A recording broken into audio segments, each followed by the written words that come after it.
Alam nyo ba na humahaba na ang ating lifespan? Mula 65 years noong 2015, ngayon 72 years na. Ibig sabihin, dumarami na ang population ng ating senior citizens. Pero kaakibat nito ang pagtaas din ng mga sakit na nakikita sa population nila. Isa na dito ang isang sakit na nakakapagpabago sa pagkatao natin. Ito ang sakit na dementia. Totoong nakakalimot tayo habang tumatanda. Meron talagang benign na forgetfulness na kasama ang pagtanda. Pero kapag ito na ay nakakaapekto sa araw-araw nating gawain, ito na ang dementia.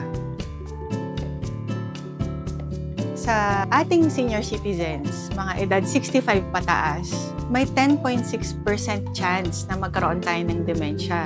Ibig sabihin, sa kada 100 na senior citizens, may 10 to 11 na pwedeng magkaroon nito. So, hindi ito parte ng normal aging dahil isa itong karamdaman sa utak.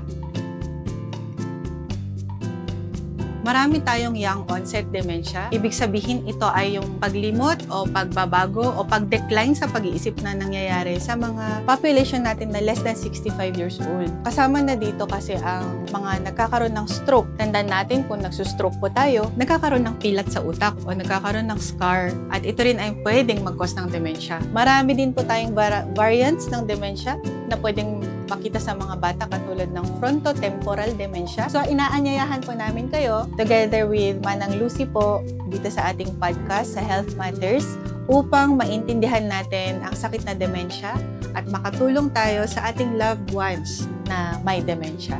See you!